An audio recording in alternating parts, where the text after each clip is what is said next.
हो गया है मिल नहीं पाएगा। और एसपी कह रही है कि उसने हमारे सामने जुर्म कबूल कर लिया है। तो मैं बता दूं दर्शकों को कि कानून में पुलिस के सामने जुर्म कबूलने का जीरो महत्व है।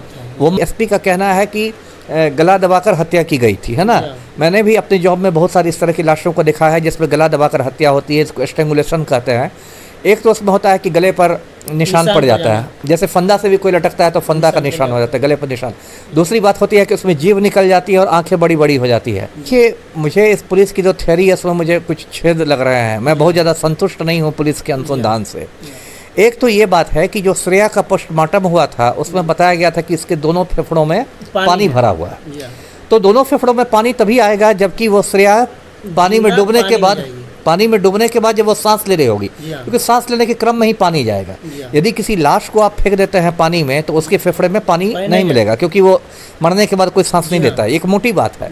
तो जो एसपी की थ्योरी है, जो बात एसपी ने कही है, उससे पोस्टमार्टम रिपोर्ट मैच नहीं कर रही है। श्रेया हत्याकांड को लेकर के 18 दिन लगभग, आज 19वां दिन है श्रेया हत्याकांड को लेकर के, लेकिन अभी भी पुलिस पूरी तरीके से छानबीन करके पूरा जो मामला था अभी तक सुलझा नहीं पाई है। हालांकि बहुत सारे मामला आए हैं, 5 आरोपी भी गिरफ्तार हुए, लेकिन अभी भी वहाँ के ग्रामीण है जिनसे कल हमारी बात हुई थी, पंकज सिंह जी उनका नाम था, वो भी संतुष्ट नहीं है। इन तमाम मामले को लेकर हमारे साथ पूर्व IPS अमिताभ कुमार दास जी हैं, उनसे बात करेंगे।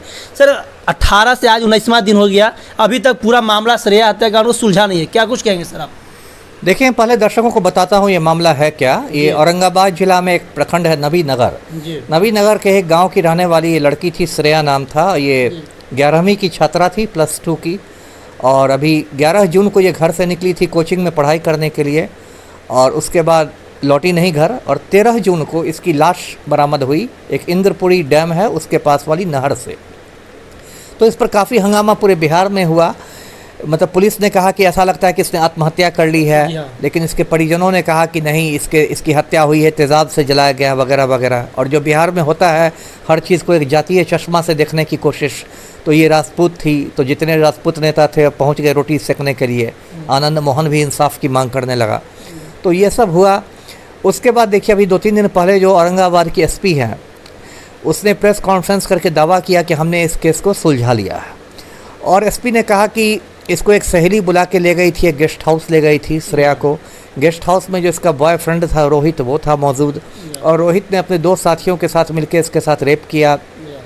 और उनको उसके बाद लगा कि ये बड़ा कुछ हो गया, तो उन लोगों ने इसकी हत्या कर दी गला दबा के। फिर एक एल्टो कार में इसकी लाश को लेके उन्होंने जाके फेंक दिया नहर में। और 3 लोगों को गिरफ्तार किया गया और एक गेस्ट हाउस संचालक को गिरफ्तार किया गया। कुल 5 टोटल 5 लोगों को गिरफ्तार किया गया जी। तो यही मामला है। अब देखिए, मुझे इस पुलिस की जो थ्योरी है उसमें मुझे कुछ छेद लग रहे हैं। मैं बहुत ज़्यादा संतुष्ट नहीं हूँ पुलिस के अनुसंधान से। एक तो ये बात है कि जो श्रेया का पोस्टमार्टम हुआ था उसमें बताया गया था कि इसके दोनों फेफड़ों में पानी भरा हुआ है। तो दोनों फेफड़ों में पानी तभी आएगा जबकि वो श्रेया पानी में डूबने के बाद जब वो सांस ले रही होगी, क्योंकि सांस लेने के क्रम में ही पानी जाएगा। यदि किसी लाश को आप फेंक देते हैं पानी में तो उसके फेफड़े में पानी नहीं मिलेगा, क्योंकि वो मरने के बाद कोई सांस नहीं लेता है। एक मोटी बात है। तो जो एसपी की थ्योरी है, जो बात एसपी ने कही है, उससे पोस्टमार्टम रिपोर्ट मैच नहीं कर रही है। इसका फ़ायदा बचाव पक्ष को मिलेगा अदालत में, पहली बात। दूसरी बात कि एसपी कह रही कि गैंग रेप हुआ था, 3 लोगों ने सामूहिक बलात्कार किया था। तो किसी भी जब लड़की का पोस्टमार्टम होता है, वो भी जब कुंवारी लड़की है, तो उसमें इस बिंदु पर भी, रेप के बिंदु पर भी देखा जाता है। लेकिन पोस्टमार्टम रिपोर्ट में रेप के बिंदु पर मतलब एकदम चुप्पी है, किसी तरह से कहीं पर भी इस तरीके का चर्चा नहीं। हाँ, रेप की कोई पुष्टि नहीं हुई है। तो फिर वही बात है कि एसपी की जो थ्योरी है वो पोस्टमार्टम से मैच नहीं कर रही है। तीसरी बात है कि एसपी का कहना है कि गला दबाकर हत्या की गई थी, है ना। मैंने भी अपने जॉब में बहुत सारी इस तरह की लाशों को देखा है जिसमें गला दबाकर हत्या होती है, इसको स्ट्रैंगुलेशन कहते हैं। एक तो उसमें होता है कि गले पर निशान पड़ जाता है, जैसे फंदा से भी कोई लटकता है तो फंदा का निशान हो जाता है, गले पर निशान। दूसरी बात होती है कि उसमें जीभ निकल जाती है और आंखें बड़ी बड़ी हो जाती है ना, गला दबाने के क्रम में। ऐसी कोई बात ना पोस्टमार्टम में आई। और पोस्टमार्टम तो डॉक्टर करता है, उसके पहले एक काम पुलिस करती है, इसको पंचनामा कहते हैं, इनक्वेस्ट कहते हैं। जो लाश देख के सीधे जो भी पुलिस अधिकारी सबसे पहले पहुंचता है लाश के पास, वो एक फॉर्म जैसा रहता है, उसको हिंदी में मृत्यु परीक्षण रिपोर्ट कहते हैं, इंग्लिश में इनक्वेस्ट कहते हैं। और उसमें कॉलम रहते हैं और कॉलम में वो भरता है कि ये मतलब लाश किसकी है, अज्ञात की है या शिनाख्त हो गई, पुरुष है या महिला है, मोटा मोटी इसकी उम्र क्या है। और ये भी वो भरता है कि मतलब मौत की वजह क्या लग रही है ना। तो अगर इतना साफ यदि रहता गला दबाकर हत्या और जीव निकली और आंखें बड़ी बड़ी, तो कोई भी पुलिस पदाधिकारी लिख देता कि गला दबाकर हत्या प्रतीत होता है, जो कि नहीं लिखा गया है। तो इन सब कारणों से मुझे जैसा लगता है कि पुलिस ने कुछ राजनीतिक दबाव में या बहुत हड़बड़ी में, मतलब ऐसा लग रहा है कि पुलिस अपने मामले सर से हटाना चाह रही, मामला तो जल्दी जल्दी खींच खांच के चार्जशीट कर दो और फिर मामला कोर्ट में अपना सुनवाई होती रहेगी। बात फिर से निकल करके यही आ रही है कि पोस्टमार्टम रिपोर्ट जो डॉक्टर बनाया उसने तो सीधा नॉर्मली, जब पहला पोस्टमार्टम रिपोर्ट जब उन्होंने पेश किया तो सीधा बता दिया कि पोस्टमार्टम में नॉर्मल और पानी में डूब के आत्महत्या है, पानी में डूब के मर गई है, फेफड़े में पानी है। वहीं कुछ दिन बाद, एक दिन पहले एसपी साहब, वहाँ का जो औरंगाबाद एसपी साहब है, वो ये बयान देती हैं कि रेप हुआ है, गैंग रेप हुआ है। तो फिर आज तक न उस डॉक्टर के ऊपर कोई कार्रवाई किया गया है और न एसपी और पोस्टमार्टम बनाने में डॉक्टर, दोनों का बात मैच नहीं कर रहा है। वही मैं कह रहा था ना कि उस डॉक्टर पे भी कार्रवाई नहीं वही मैं कह रहा था कि यदि ऐसी बात है कि डॉक्टर ने, एसपी को बिल्कुल लग रहा है कि डॉक्टर ने मतलब हत्या के मामले को आत्महत्या में बदलने की कोशिश की, तो ये तो गंभीर मामला है। तब तो डॉक्टर के खिलाफ आप शिकायत कीजिए, स्वास्थ्य विभाग में लिखिए, सिविल सर्जन को शिकायत कीजिए। तो क्योंकि ये सब देखिए होता क्या है कि कोई भी केस में जब कोर्ट में सुनवाई होगी, चार्जशीट तो पुलिस कर देगी, फिर कोर्ट में ट्रायल खुलेगा। तो ट्रायल खुलेगा तो जो भी बचाव पक्ष है, जो भी लोगों को आपने पकड़ के भेजा है, 5 लोगों को, 5 लोग बोलेंगे कि हम तो निर्दोष हैं, तो बेल हो जाएगा। पूरा केस तो ऑलरेडी हल्का हो चुका है, बिल्कुल हो गया है। मिल नहीं पाएगा। और एसपी कह रही है कि उसने हमारे सामने जुर्म कबूल कर लिया है। तो मैं बता दूं दर्शकों को कि कानून में पुलिस के सामने जुर्म कबूलने का 0 महत्व है, वो मान्य ही नहीं है। क्योंकि कल वो कोर्ट में जाके बोलेगा कि हमको तो, मेरी तो इतनी पिटाई हुई कि हम मार खाने के डर से कबूल कर लिए, तब क्या होगा?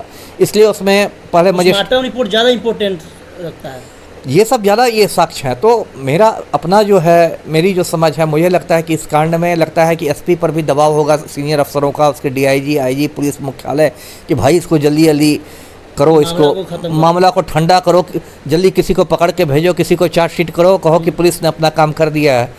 तो मुझे ऐसा लग रहा है, क्योंकि जो एसपी ने जो कहानी जो सुनाई है ना, उस कहानी से मैं बहुत संतुष्ट नहीं हूँ। सर, साफ तौर पे कहा जा रहा है कि बिहार में सुशासन बाबू की सरकार है, नीतीश कुमार की सरकार है, जेडीयू की जिस तरीके से सरकार है, क्या वो तो जी क्या श्रेया को तब तो न्याय नहीं मिल पाएगा? सुशासन बाबू सरकार महिला को, बच्चे का जो वो सुरक्षा देने की बात कहते हो, तो मिल नहीं पाएगा फिर। नहीं, वो तो ऐसे श्रेया को क्या, सुशासन बाबू किसी को न्याय नहीं दे सकते। सुशासन बाबू का तो हाल दिखा ही देता हमें दर्शकों को कि ये जो हमारे मुख्यमंत्री हैं, ये एक माफिया डॉन के सामने चपरासी की तरह खड़े हैं।